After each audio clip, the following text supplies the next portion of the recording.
Assalamualaikum teman-teman. Di sini saya akan menjelaskan tentang kimia larutan.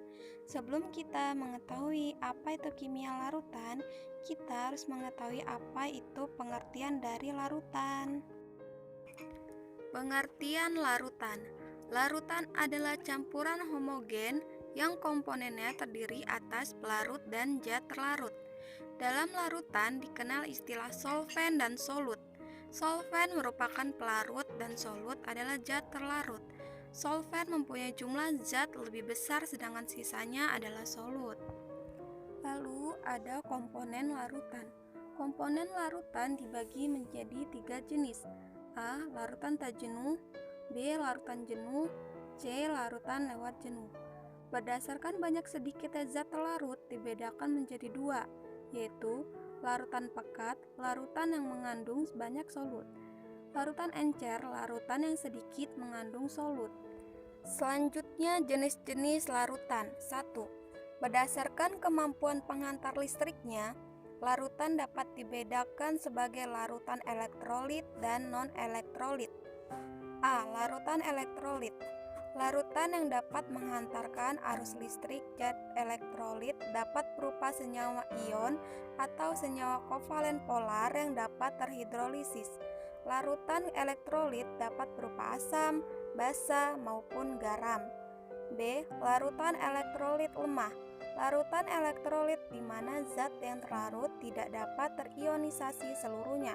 Larutan ini biasanya berupa larutan asam lemah dan asam basa lemah. Selanjutnya, 2 jenis-jenis larutan berdasarkan fase terlarutnya. Larutan gas dalam gas, contohnya udara. Larutan gas dalam cairan, contohnya air terkarbonisasi, CO2 dalam air. Larutan gas dalam padatan, contohnya hidrogen dalam logam, platina. Larutan cairan dalam cairan, contohnya alkohol dalam air. Larutan padat dalam gas, contohnya bau atau aroma. Lalu faktor yang mempengaruhi kelarutan. Sifat solven. Kelarutan yang besar terjadi bila molekul-molekul solut mempunyai kesamaan dalam struktur dan sifat-sifat kelistrikan dari molekul-molekul solven. Lalu suhu. Kelarutan gas dalam air biasanya menurun jika suhu larutan dinaikkan. Lalu tekanan. Kelarutan dari semua gas naik jika tekanan saham dari gas yang terletak di atas larutan dinaikkan. Konsentrasi larutan.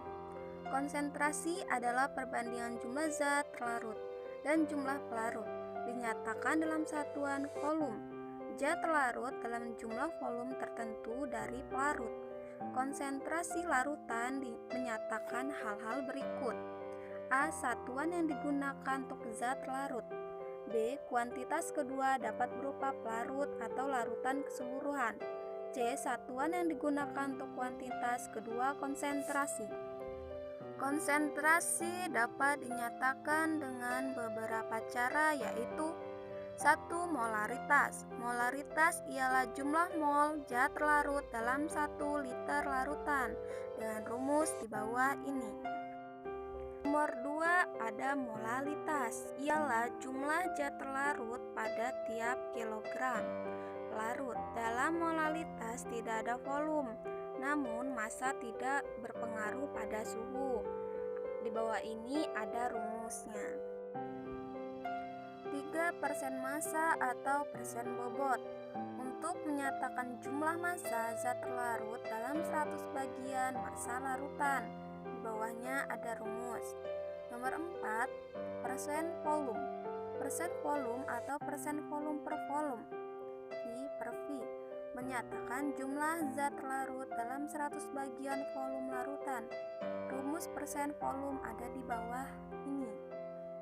Nomor 5, ppm, part per million. ppm menyatakan jumlah bagian komponen dalam sejuta bagian campuran. Lalu nomor 6, fraksi mol. Fraksi mol menyatakan perbandingan mol zat terlarut dengan jumlah mol seluruh larutan.